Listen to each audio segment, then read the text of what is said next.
about me, and I am when I think about it. I smile when I think about it, and I am when I think about it.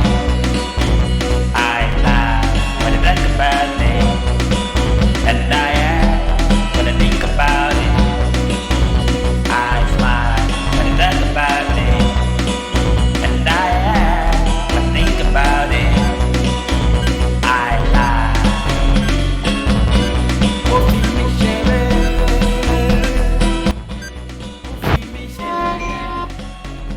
So during the last lecture, we looked at international trade. So can you remember some things that we talked about? Yes, you mentioned that international trade is a chain that has to do with different global networks of different countries by buying and selling, exporting and importing. Oh, You mentioned that there are types of trade like inter-trade, international. Inter-trade are the kind of trade that happens within the country. Why yeah, international trade is common. yes. So we also looked at differences and similarities between internal and external trade, that is international trade and local trade. So can you maybe mention maybe one similarity or one difference between the two? Well, one of the difference is that the currencies, Okay, there can be difference in currency currency, in between them, because the currency might be different when we come about international. Yes or no?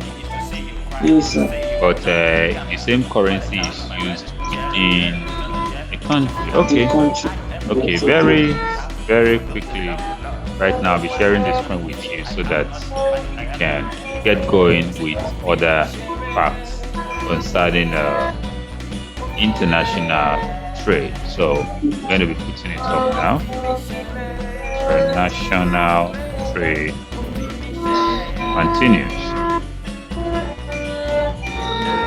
International trade continues. So right now, the first thing we want to look at under international trade is there is another, we're talking about difference. There's another difference that I did not mention last week, which is foreign trade requires knowledge of new language. Let's just take note of that. Foreign trade, because in some countries where if you want to trade within your country, within your own people, you might use your local language. Are you getting that? Yes, sir. But if you are going to trade with, an international person or company, you will need to understand maybe an international language, or better still, their own local language, or you can transact easily. Is that taken? Yes, sir. So let me just put that to the screen so that for reference purpose, we still looked at that. Say foreign trade requires knowledge of knowledge of new languages, while domestic trade, common language is used or two. So just take note of that. That's another one there. Now, so the next thing to look at is the reasons, major reasons. What are the reasons for international trade? Why do countries engage in international trade? So we're going to be looking at them one by one, because these are questions that WAEC can bring up and ask you, why do countries engage in international trade? Then you will know what to put down. Yes. So the first one is this. It's the reasons why countries engage in international trade. I want to start. Now this is it. Number one, uneven distribution of natural resources. Uneven distribution of natural resources. Natural resources are unevenly distributed. While some countries are naturally blessed, others have little or no natural resources. So this necessitates international trade. And the second one, we're going to look at all of the points. Second one is that there is difference in climatic condition. When you move from place to place on the Earth's surface, there are differences in climatic condition. So this alone is a factor that can require for international trading. So differences in climate condition. The climatic condition of the Earth varies from one region to another. So these variations give rise to growth of different crops, hence the need for exchange. There are some crops that will grow in some places that will not grow in some places. Then difference in technology. The level of technology differs from one nation of the world to another, from one nation of the world to another. Some countries with advanced technology can produce some industrial products at a reduced cost and sell to the less developed countries. Not that the less developed countries also cannot produce that, but it will be at a very high rate. So it will be better for those items to be imported than for them to produce locally. Then difference in skills, talking about technical know-how. The inhabitants of a region may develop special skills in the production of a commodity, so that it acquires special reputation for the skill. Special notation, special reputation. The country might be known, these are known for production of this. So this can necessitate for foreign trade. So we're going to look at a few more reasons for foreign trade here. I think I can clear that screen so that I have enough space for. So a few more reasons for foreign trade include this. Expansion of market for products. Foreign trade came into existence because of the need to widen the market for goods produced by a particular country. So that is another reason. Then differences in taste. Differences in taste of various countries call for international trade. They have that particular commodity that they are producing, but they just want to see. For example, we import rice not because we do not produce rice, but because of difference in taste. Desire to improve the standard of living. Countries engage in international trade in order to improve the standard of living of people.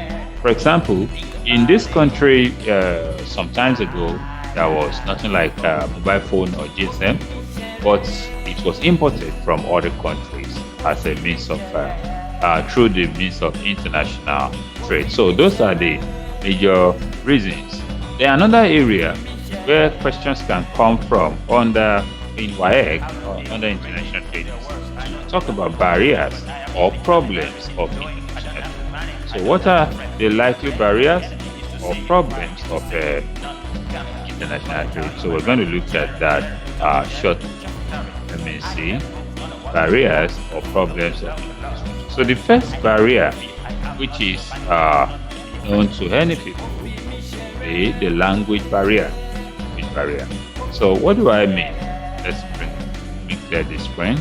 That will talk about the barrier to international trade. So language barrier could be a major problem. So different languages are spoken by different countries of the world. So communication between businessmen from various countries with different linguistic background may be difficult. If you go to a place where they don't understand English as a general language, it will be difficult to transact. So number one point or number one barrier there to international trading is the language barrier. So the next one I'd like to talk about is the problem of distance. Yes, problem of distance. Problem of distance. You can have distance of problem. For example, long distance, places that it's going to be so long before you get there. Let me put up that. So problem of distance is the second one. So distance So it may take days or weeks before one moves from one country to another because of the long distances involved. So this may delay quick exchange of goods and services, e.g., between Nigeria and Japan. So one could say, how far, how far is Nigeria from Japan? How far is Nigeria? You know? So if you look at that, then you will be able to see what we mean when we're talking about our distance. So let's try to see. Now, talking about how far is Nigeria from Japan. The distance from Japan to Nigeria is about 12,722 kilometers. 12,722 kilometers. And that's a very far distance. That's very far distance. Then we will look at other factors. Numerous documents. Numerous documents are another factor. So let's look at a couple of factors here so that call them up at once. Then we'll talk about them and move forward. So we said numerous document is a factor that can cause that can be a barrier. Documents used in international trade are too many. This is too many, not so are too many. So this could be a barrier. This makes the processing of foreign trades too long and sometimes cumbersome, e.g. bills of exchange, ship manifest, certificate of origin, and so on and so forth. Then the next one is difference in currency. Every country has its own currency, which is different from the currency of other countries. So in foreign trade, the currency must be converted before meaningful transaction can take place. If you don't convert it, then there cannot be meaningful transaction. Then tariff. A country can impose duties, duty tariff on imported goods, and this will make the goods to be more expensive. So that is another barrier, and that is a discouragement to international trade. Then the next point to look at is trade imbalance. Trade imbalance. What do we mean by trade imbalance? We say international trade often leads to trade imbalance among nations with the effect that viable countries may not transact business with weaker ones. They might just choose not to even transact with the weaker countries based on what they need, but based on their own choice. They just choose, yes, we feel like we're not giving them our oil or gold or this is what we're going to give them. If they don't want it, they should just go away. So there can be imbalance in the trading system. So that's another barrier there. Here now, let me more barriers. So the next barrier that we look at is government policy. Foreign trade can be hindered by political ideologies of different countries. A country can deliberately decide not to trade with another country because of its political differences, e.g. USA and Libya refused to trade. There was no trade between them in the year 1988. Then weights and measures can be another barrier. There is no international uniformity in the system of weighing and measuring of goods. So the system is not standardized, and it has to be converted, and this also hinders or slows down trade, international trade. Then artificial barriers. Foreign trade can be hindered through the imposition or outright ban, imposition of outright ban on products, or quota system, or imposition of licenses on goods, and this will in turn increase the processing cost of goods, and it's a discouragement to international trade. It's a discouragement to international trade. Then the last point we're looking at there is transport or communication. Businessmen from different countries, especially African countries, find it difficult to contact their partners in other countries because of poor communication and transport facilities. Then this hinders foreign trade. They cannot transact with them easily, or they are going to be needing interpreters or whoever that will come in between, and this slows down or hinders foreign trade.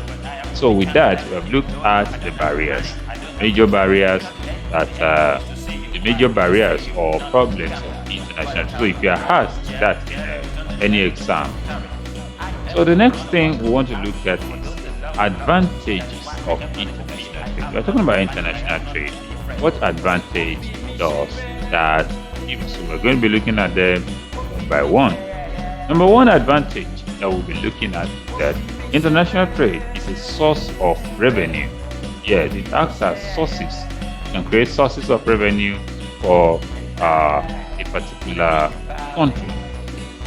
Let's see. So, sources of revenue. International trade is a source of revenue for nations of the world.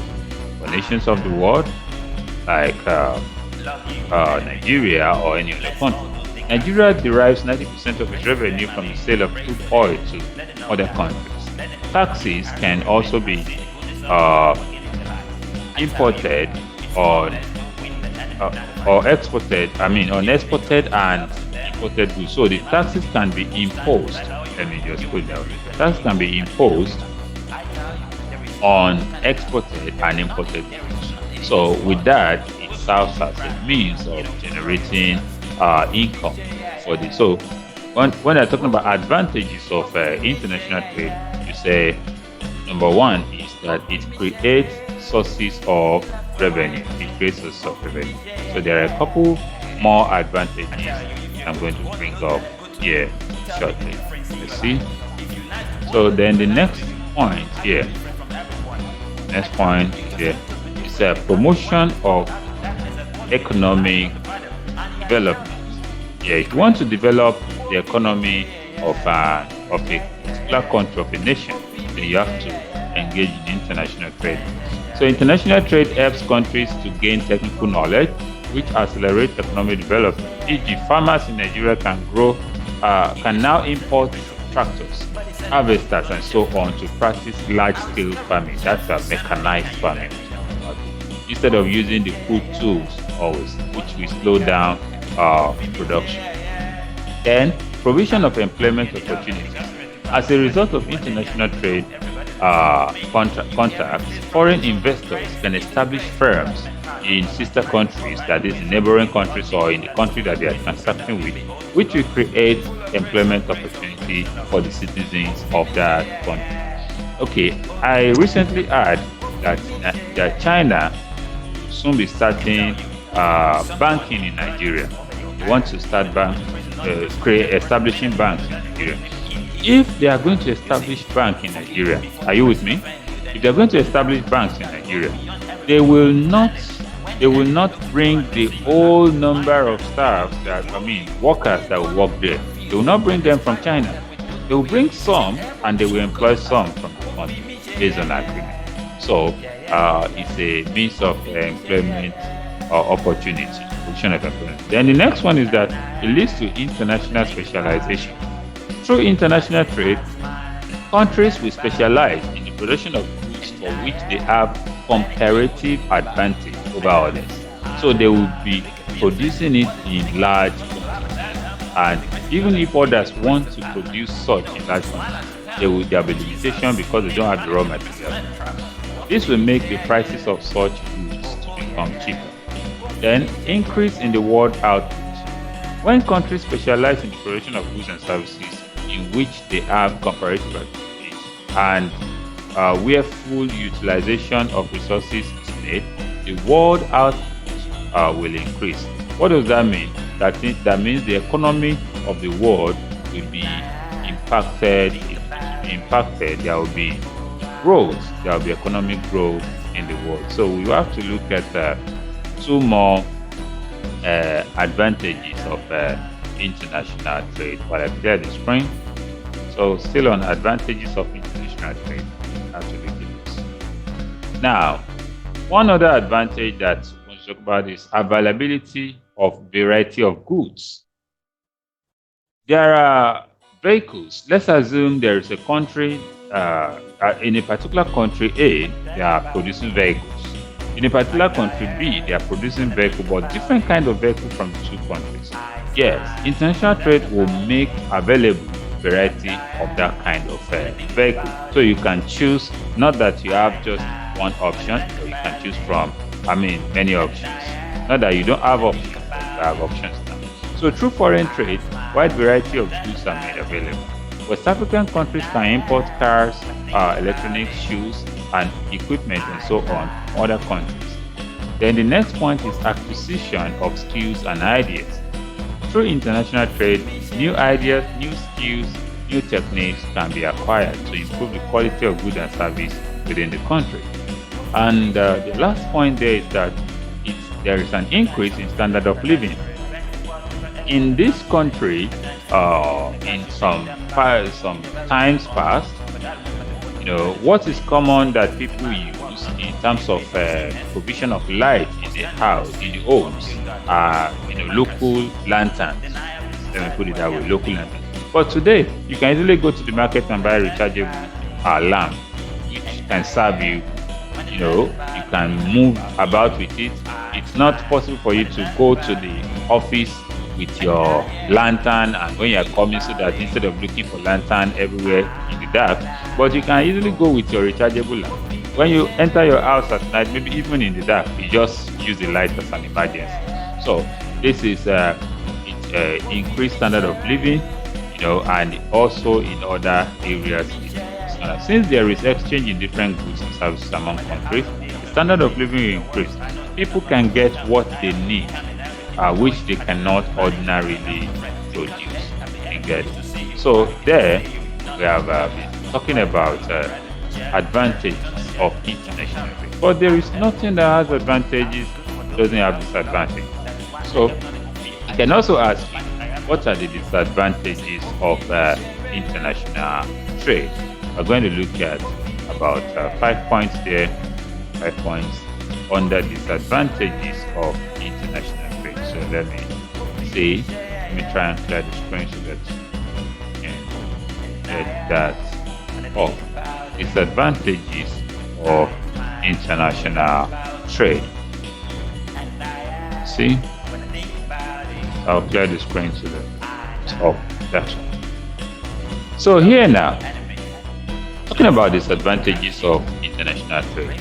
Number one is encouragement of dumping. International trade can lead to dumping of goods to the less developed countries by multinational companies from developed nations. This country therefore becomes the dumping ground for all kinds of products. And that is why a country does not need to totally, 100% rely on international trade or on importation. No. A country should always try to produce so that the country does not become a dumping ground, even for the waste product of all this kind of commodities. Then number two, it affects infant industry within a country.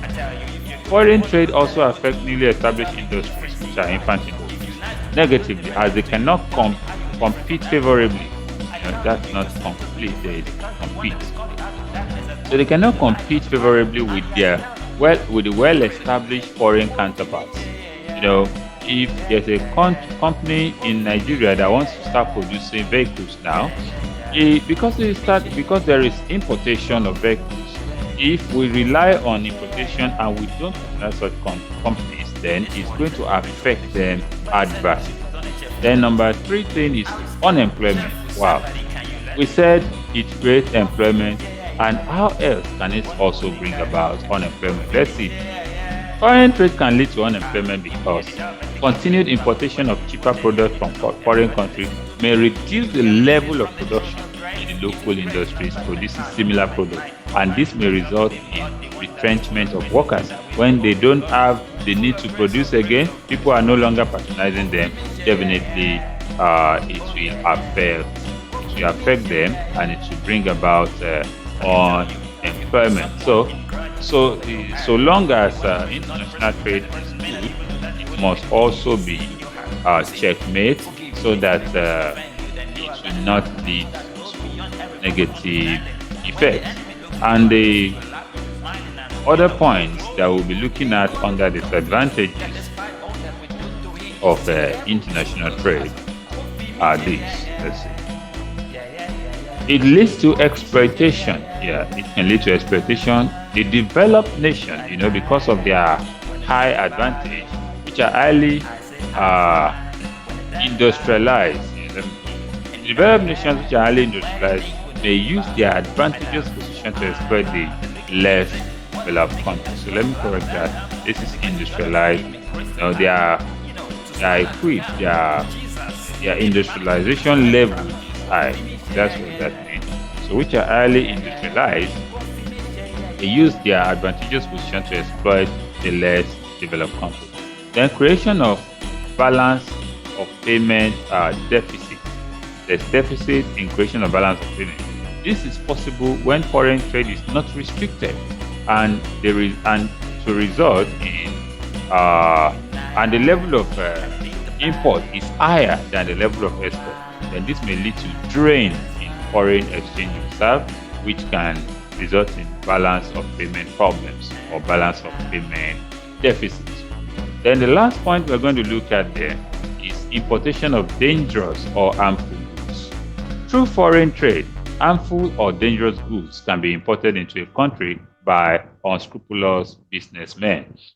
But we cannot say because of foreign trade can lead to importation of harmful substances, then we should now abolish foreign trade. No. So we will also look at the advantages before we talk about the disadvantages and try to curb the effect of the disadvantages.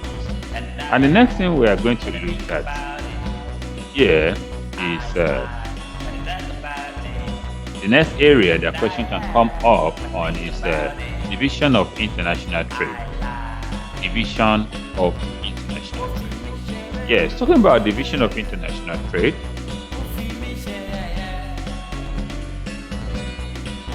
And probably that's where we're going to be ending it for today. So talking about division of international trade, it can be divided into three: import, export, and entreport. Import, export, and what? Entreport. Import trade is defined as the act of buying goods and services from other countries. It is sometimes restricted to control a country's balance of payment. Like we rightly mentioned, the goods are imported either in response to direct orders or on consignment. So import trade is divided into two: visible and invisible trade. Visible trade is it consists of goods that can be seen and touched, that is, tangible goods, which come from other countries. Nigeria's visible imports, for example, include automobiles, electronic plants and machineries, and so on. Then invisible import. Invisible import consists of services that are rendered by other countries that cannot be seen or touched. So examples of invisible imports are banking, tourism, aviation. These are very good objective questions that do come up in WAEC. So examples of invisible imports are what? Banking, tourism, and aviation.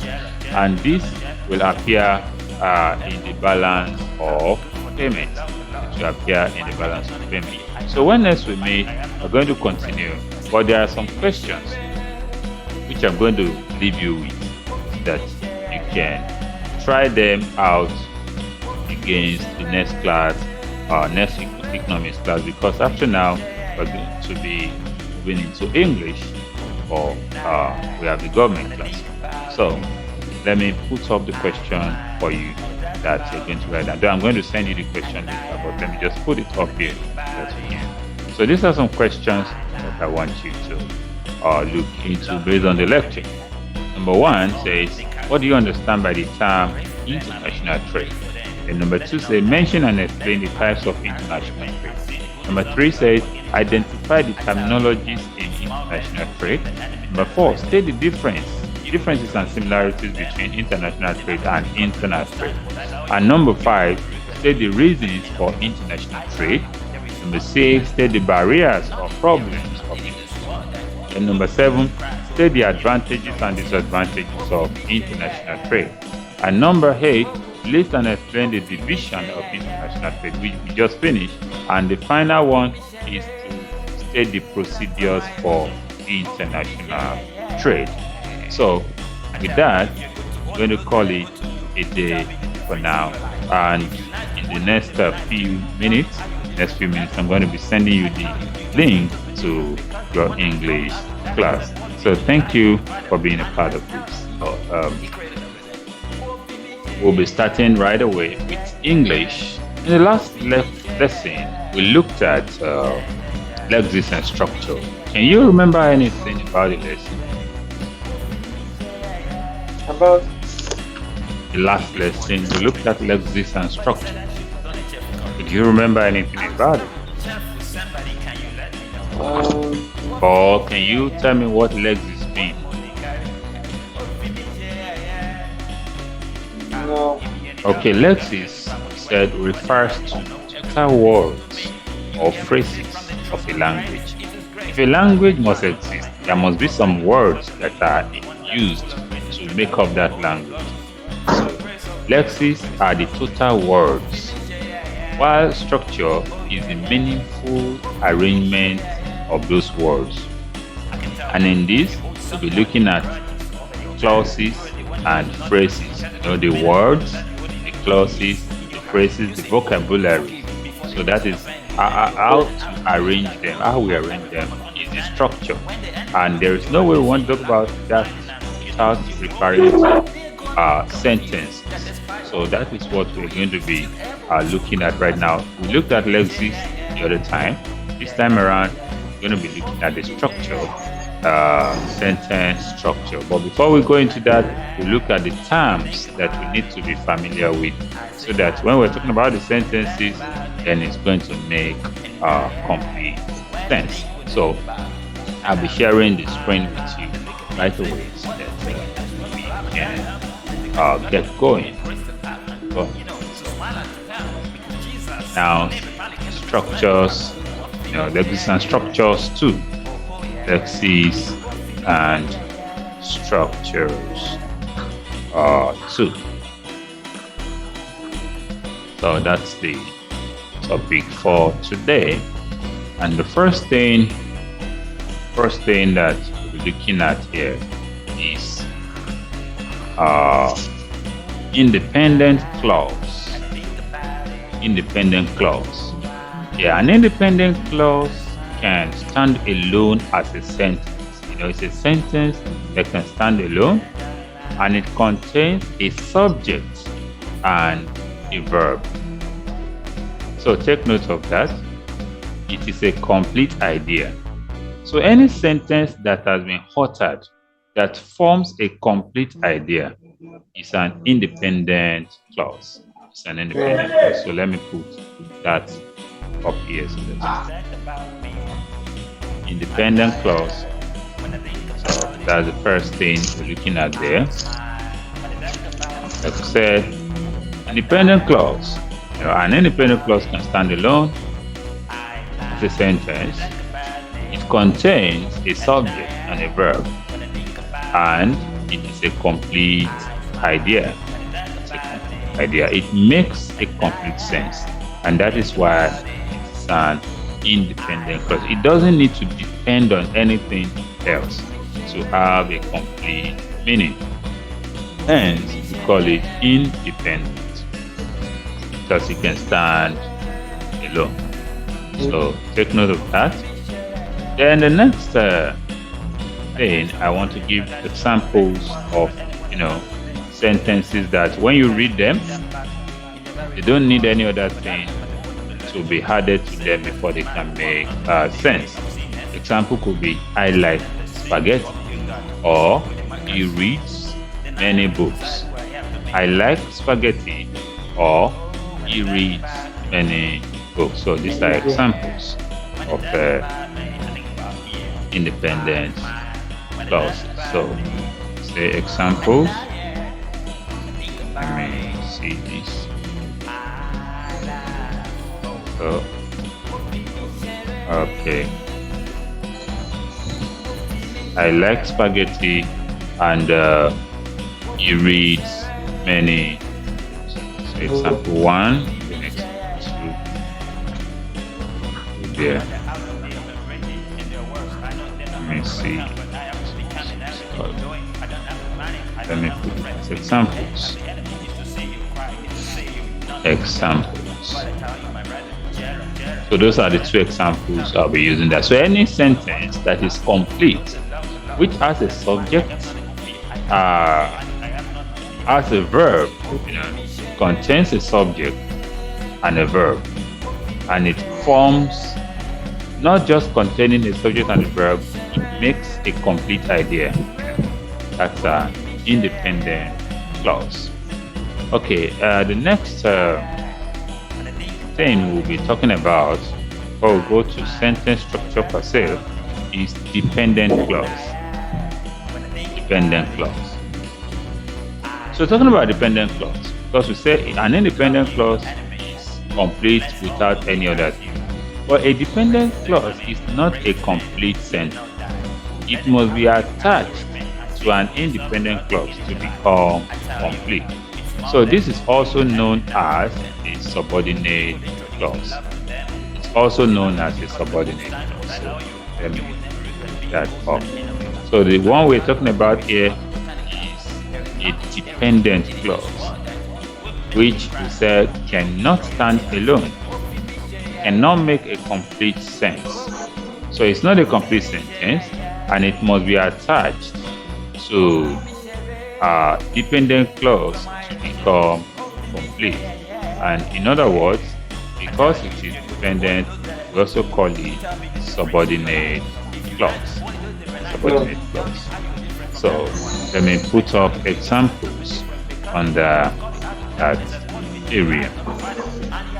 So examples of dependent clause. So here now, this one says, although I like spaghetti. Yeah, although I like spaghetti. Because he said, although I like spaghetti, so that means something else is expected to come, to come up. So it's not complete. It's not complete. Although I like spaghetti, it's not a complete sense. Then the second one said, because he reads many books. So what now happens? Because he reads many books, doesn't have a complete sense there. So, but remember, we said an independent clause must contain a subject and a verb. Now, we need to define what a subject stands for. We need to define what a subject stands for. A subject is a person. A subject can be an animal. A subject can be a place or a concept that does an action in a sentence. So a subject is the one that performs an action in a sentence. So in the sentences above, you could be asked to determine the subject. That is, what is the subject of that sentence? You could be asked to determine the subject. So a subject could be the person, could be an animal, could be anything or any concept that does an action. Determine the subject in a sentence by asking the question, who or what performs the action? Who performs the action or what performs the action? So that is how to identify subject in a sentence. For example, in the I like spaghetti. So who likes spaghetti? The person. So the I is the subject. And in the other example, we say he reads many books. So who read many books? So that is the HE. Then when I'm talking about the verb expresses what the person has done. Expresses what the animal or anything that the thing has done. That is what the verb does. For example, I like spaghetti. Then like is the verb. He reads many books. Read is the verb. And I'll bring up this. Let me bring up the meaning of that verb so that I will now add one more sentence to make it complete. as an example. So here now I have a verb expressing what the person or an animal, place or thing or concept does. So determine the verb in a sentence by asking the question, what was the action or what happened? What was the action? For example, in the first one, what was the action or what happened? I like spaghetti. Now, what was the action or what happened? The second one, he reads many books. So the like and the read are the verbs. The like and the read are the verbs. The like and the read are the verbs. So I'm going to bring up more examples now. That is one more example, which is talking about the verb. Let's say the movie is good. The movie is good. Yeah. Talking about the movie is good is a sentence. The verb is also sometimes referred as a copula or linking verb. Because when I give you a sentence such as the movie is good, you can't see an action there. There's a linking verb there which is is. So let me put it up so that you can see what that's talking about. The movie is good. So there is no action that is performed in the sentence the movie is good. But the verb that we can see there is the is, which is a linking verb. It links the subject, in this case, which is the movie, to the complement or the predicate of the sentence, in this case, which is good. So take note of that. So having looked through all this, we talk about object also. So the object in a sentence will be, be a person or an animal or whatever that receives the action. How to identify the subject is that, okay, the subject did what to whom. So in that way, be able to identify the subject in a particular sentence. I'm going to clear the screen and put that up. So how to identify the subject in a sentence. So the object. Object is a person or an animal or a place or a thing or concept that receives an action. So to determine the object in a sentence, you ask the question, the subject is the one that did something. So what did he do to the person, or to whom did he do it? Yes. To whom or for whom was the action performed? So that is the subject. For example, in the sentences that we have above, I like spaghetti. So spaghetti is what was liked. So spaghetti is the object. He reads many books. So many books, or the book, is what was read. So the next thing that we want to talk about here is called prepositional phrase. Prepositional phrase. Prepositional phrase. So talking about prepositional phrase, we can have a phrase that begins with a preposition. And what are example of preposition? In, at, for, behind, until, after, of, during. These are examples of prepositions. A preposition shows relationship between two nouns or two pronouns or two words in a sentence. So if a phrase begins with a preposition, it is a prepositional phrase. So let me put that up. Prepositional phrase. It's another thing that we need to look at there. So prepositional phrase is a phrase that begins with a preposition, and these are examples of preposition, and they also modify word in a sentence. So a prepositional phrase answers one of many questions, and here are a few questions it answers. It answers question of where, or when, or in what way. So we're going to look at examples. So a prepositional phrase answers questions of where, when, or in what way. Okay. For example, I can say that sentence above, which says I like spaghetti. I can say I like spaghetti For what? Yeah, for dinner. So if I say for dinner, that means it is answering the question of for what. So I like spaghetti for dinner. The prepositional phrase there is to be underlined, which is for dinner, because it is introduced by a preposition. It has been introduced by a preposition. Then there are more examples that I'm going to look at here under that. Yeah, I think I'll have one more example there. Let's see.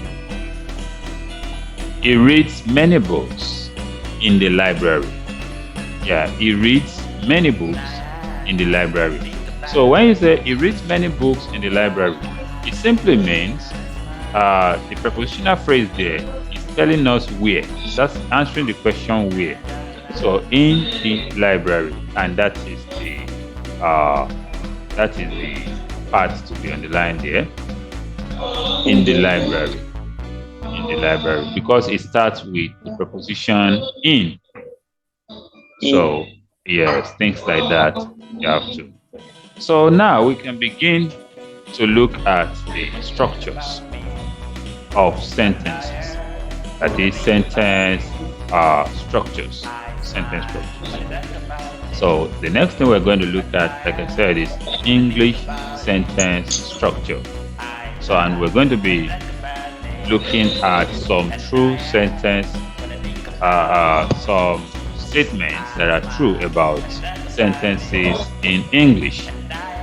Some statements that we must be familiar with, that are necessary to know when we're talking about sentences in English.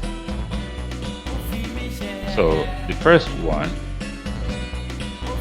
English sentence structure. So the first thing we'll be looking at is the sentences that, so the following will be given. The following statements are true about English sentence structure. Number one, a new sentence must begin with a capital letter. A new sentence, if you are writing a new sentence, you must begin it with a capital letter. So I'm going to put that up now. For example, if you are writing, he obtained his degree as a sentence.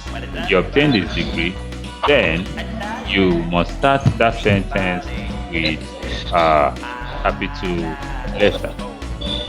So, like I said, a new sentence must begin with a capital letter. So these are facts that you must put in mind if you must write a correct sentence according to English sentence structures. So you obtain a degree. Then a sentence ends with a punctuation mark, which is a period or a question mark or an exclamation point. A sentence must end with a punctuation mark, which is either a full stop, which is a period, or a question mark, or an exclamation mark, So let me put that up now. So in English, you should take note of this fact that the sentence must end. So if you write a sentence and you do not end it with either a full stop or a question mark or an exclamation mark as necessary, then you could be penalized for not writing the correct sentence. So we have looked at two things. A new sentence begins with a capital letter, and a sentence must end with either a full stop, which is a period, or a question mark or an exclamation point. Okay, the next thing that we will look at there is that a sentence contains a subject that is only given once. A sentence contains a subject that is only given once. And what does that mean? The subject is only mentioned once, not to be mentioned again as the object in a sentence. So let's put that fact up here now.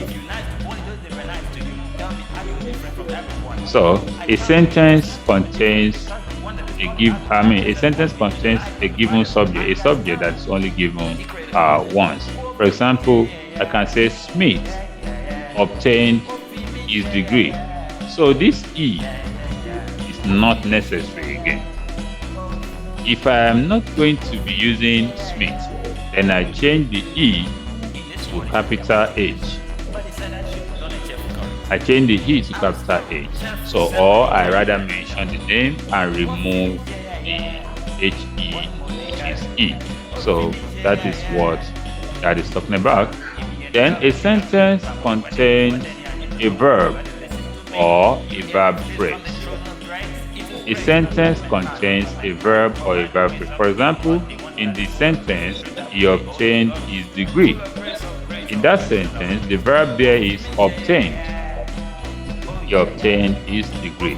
So the verb there is obtained. So a sentence, yes, a sentence contains a verb or a verb phrase. Take note of that. Then the next thing is a sentence follows the pattern subject, verb, object, order.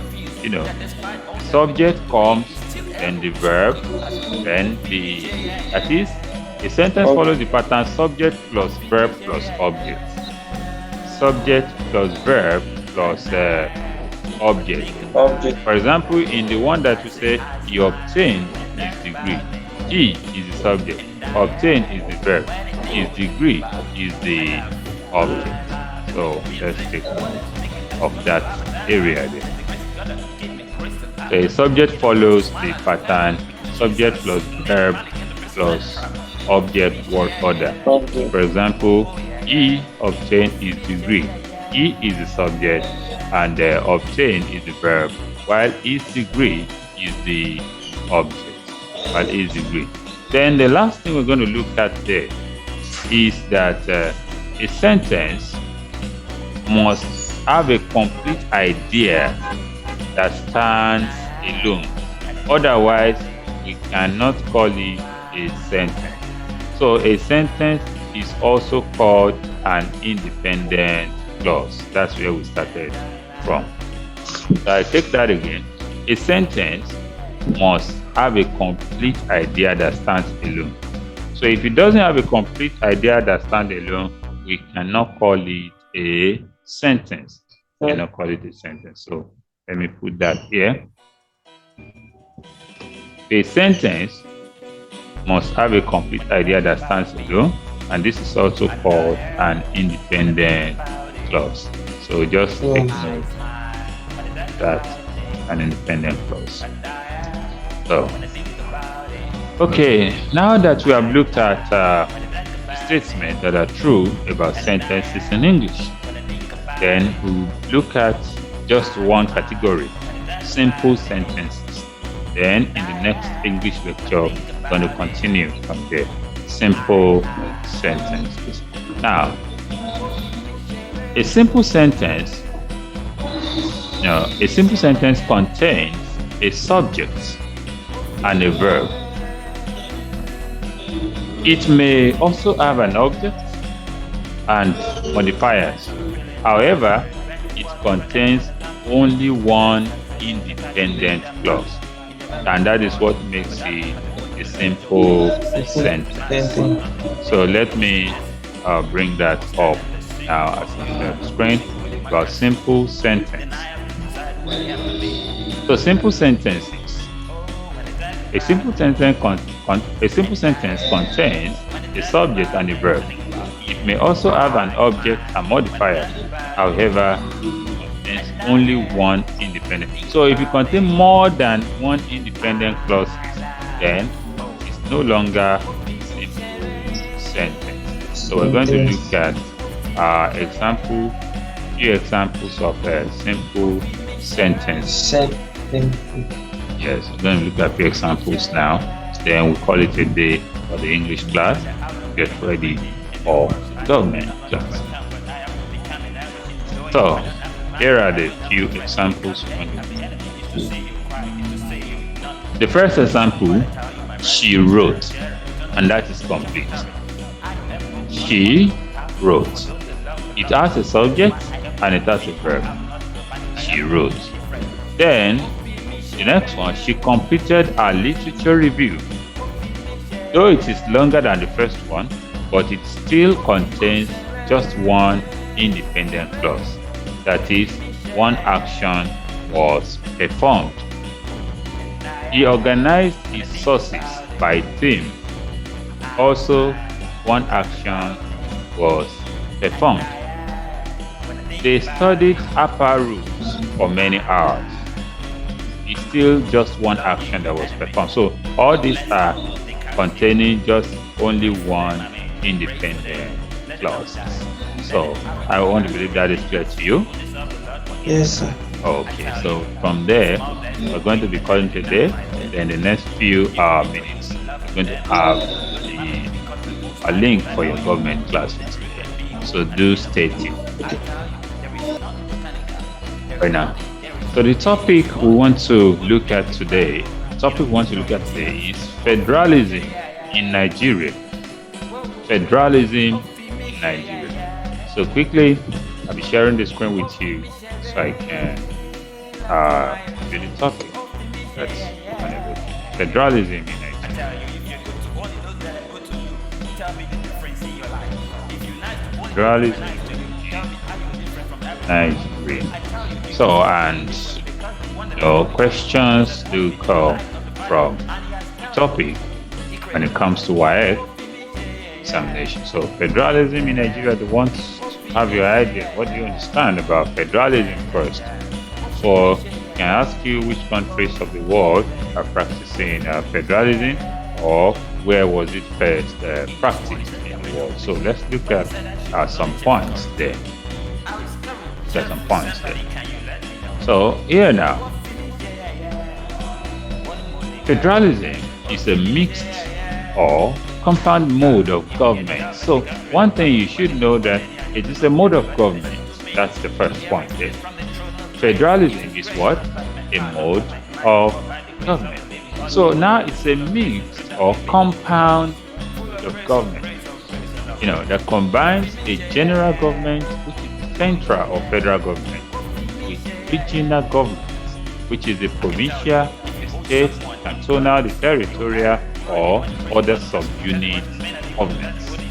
Combine them in a single political system, dividing the powers between the two. Yes, I take that again. Federalism is a compounded or mixed mode of government that combines the federal government and the state, as Nigeria's case, and it divides the power between the two. So it divides the power between the federal government and the state governments. Okay, let's come back to the definition. Federalism is a mixed or compound mode of government that combines a general government. And what are these general governments? The central government or the federal government. It combines it with the regional government. And what are the regional governments? Provincial, the state, the cantonal, the territorial, and other subunits of government. So it combines these two in a single political system, and it divides power. It does not give sole power. It does not give total power to one arm of the government, but it divides this power between the two. So federalism in the modern era was first adopted in the unions of states during the old Swiss Confederacy. So just take note of that. Then we can now talk about ways in which federalism is different from confederalism, because we just mentioned the old Swiss Confederacy now. So ways in which federalism. So let's look at this. So we can see that federalism differs from confederalism, in which the general level of government is subordinate to the regional level, and from devolution within a unitary state, in which the regional level of government is subordinate back to the general level. So in federalism is different from confederalism. So in which level of government is subordinate to the regional level, and from devolution within a unit state in which the regional level of government is now subordinate to the general level. It represents the central form in the pathway of regional integration or separation, bounded on the less integrated side by confederalism and on the more integrated side by devolution within a unity state. This is just trying to say there is division of power in federalism.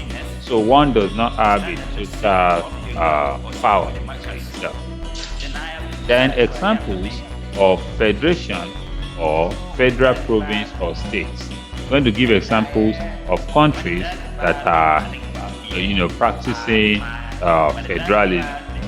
So let me bring out these examples here. Countries that are practicing federalism. So here is it. So examples of federation or federal province or states include Argentina, Australia, Belgium, Bosnia and Herzegovina, Brazil, Iraq, Canada, Germany, United Arab Emirates, Mexico, India, Malaysia, Nepal, Nigeria, Pakistan, Russia, Switzerland, and United States. Some characterize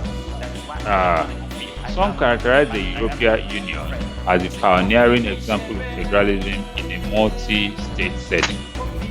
That is, there are multi-state settings where, and in this place, they practice federalism in a concept termed Federal Union of States. Now in Nigeria, we run what is called federal government. So take note of that. Then, we also need to know about the conceptual clarification of federalism and federation. Between federalism and federation, conceptual clarification. So let me put that up. That is to clarify between federalism and okay, let me clear the screen. So I want to clarify between federalism and federation. So let's look at that. So federalism, like most social science concepts, has no standard definition as it may mean, or it may mean to all men. So we are going to look at some different people and what they call federalism. The way, as in what federalism means to them according to the definition. And you need to be familiar with this definition and who define it as what, because exam question can come in this way. So here now, we say federalism, like most social science concepts, has no standard definition as it may mean all things to all men. So Duker 19, that's according to Duker 1970. 189. So, and that's a concept there. However, the difficulty in defining this concept has not stopped the earlier writers from bequeathing to us some valuable definition. Federalism has been defined as variously as a political philosophy and an ideological position, according to King 1982, page 75.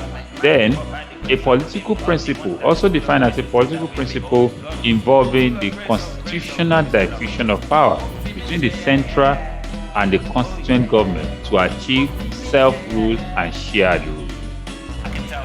Self-rule and shared rule. We just talked about it in the other definition, that if there's division of power between the central government and the state government or regional government, or between the federal government and the state government.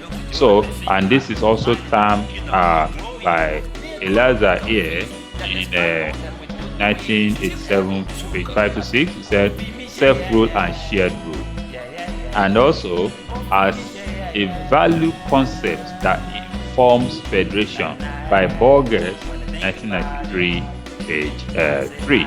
So take note of these definitions, take note of this conceptual difference between that. So federalism may mean different things to different people. But what happens to be constant about this political system is the intrinsic principle that distinguishes it from other systems.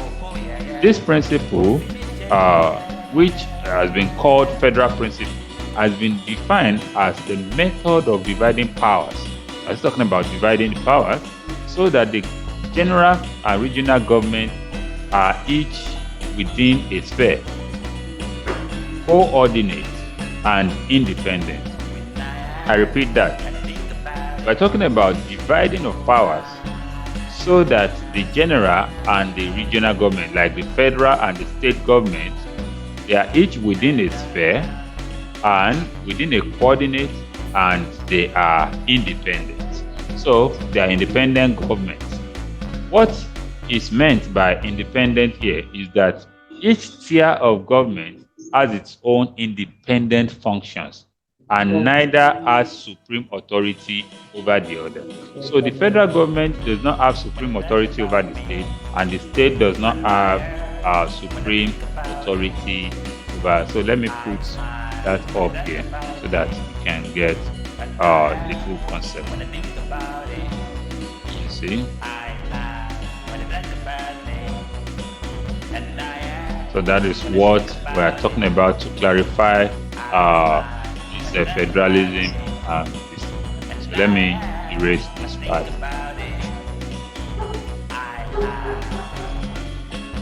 So, like I said, federalism may mean different things to different people, but what is constant about all of these, their meaning or their definition, is the political system.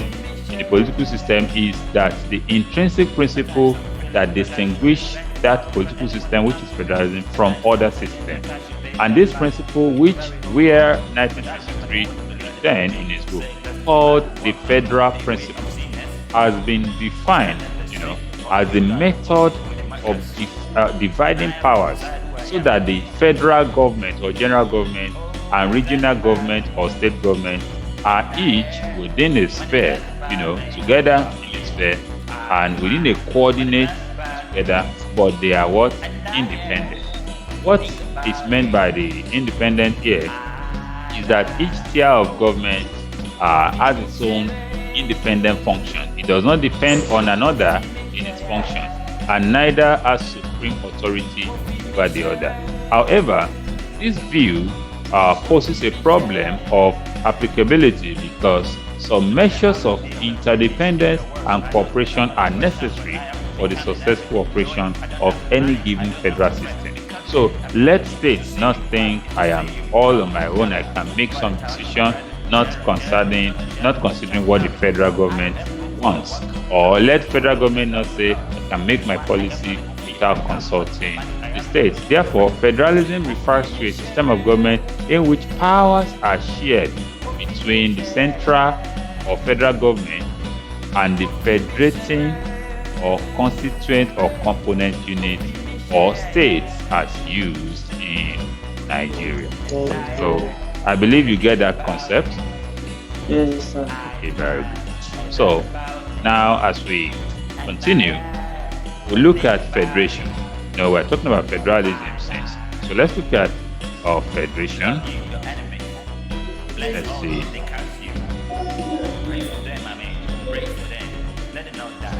Let me see if I can bring this up. Talking about federation so that we can differentiate between the concept of federation and concept of federalism. And we have seen in federalism that we're talking about sharing of power, where there is no independency within the two. They depend on themselves in some certain area, and they don't depend on themselves in some certain area. So now, federation, on the other hand, is a state in which both the central and the constituent government rule over the same territory and people, and each has authority to make some decisions independently of the other. Also, a federation is a sovereign state in which the central government incorporates governments of regional units into its decision-making procedure, in which there is a constitutional division of power between the central government, which is in charge of the whole territory, and the constituent units. Given these definitions, therefore, Nigeria is a federation. Nigeria is a federation because this is a feature of the governance that is being run in Nigeria. So an average citizen of Nigeria is subjected to at least two main levels of authority: the state government and the country. The state government and the federal government. But does the federation practice federalism? So that is another question. Does the federation practice federalism? So we're going to look at that in the next points about the constitution or where the division lies. Okay, let me undo that so that the topic can come up. Okay. Now, the country's constitution entrenches a clear vision of competencies between the federal government and the 36 states that make up the federation. There are basically two legislative lists: the executive and the concurrent list. Functions not specified in these two are assigned to the state government as residual functions. And as we know, whoever has the residue, neither general nor regional government is subordinate to the other. With this constitutional arrangement, it is not difficult to see the dominance of the federal government, or put differently, the subordination of the state to the center. So, in this, we are trying to say the federal government here is dominating the states, while the states are being subordinate to the federal government, according to Nigeria's constitution. So, the states are not autonomous, and that is why some states, the state governors or states have been fighting for autonomy so that there can be true federalism in Nigeria. So here we are talking about federalism in Nigeria. We're talking about how it works. Now, we're going to be rounding up soon, and we're going to look at the main cause of today. So federalism in Nigeria. Let's see how it goes as I clear the screen. Federalism in Nigeria. So back to the main point of today's topic. We're talking about federalism in Nigeria. Nigeria, a previously unitary state, became a federation in 1954. Nigeria's founding fathers desired a federal political framework, believing that the federal states have the structural capacity to accommodate diversity. Okay. Besides this desire, there was also the presence of certain socio-economic conditions. Babalola in 2013, Shoberu in 2001, or that's according to them, although Rika in 1964 had earlier argued against the relevance of these conditions. That's then Babalola 2013 has convincingly argued that Rika's rejection of social and economic conditions in the creation of Nigerian Federation is unsustainable. The presence of these factors evidently explains why the initial three-region largest ethnic group in the country, the Hausa Fulani, the Yoruba, and the Igbo, which dominated the then northern, western, and eastern region respectively. So these are the reasons for the domination of those regions. These are the reasons. So here now, want to talk about the role of military, the role of the country's military in shaping the character of Nigerian Federation. So it cannot be overemphasized. Before 1960, when the military intervened, before 1966, when the military intervened in the politics of the country through a coup d'etat, the constituent units enjoyed substantial political and economic powers. However, the Civil War in 1967 to 1970 brought about a number of political and economic measures, which in turn resulted in the federal government assuming a central role, like taking authority over all the states and trying to use the military in order to maintain decorum within the country. So let me put that up here now so that you see what I'm talking about. It said,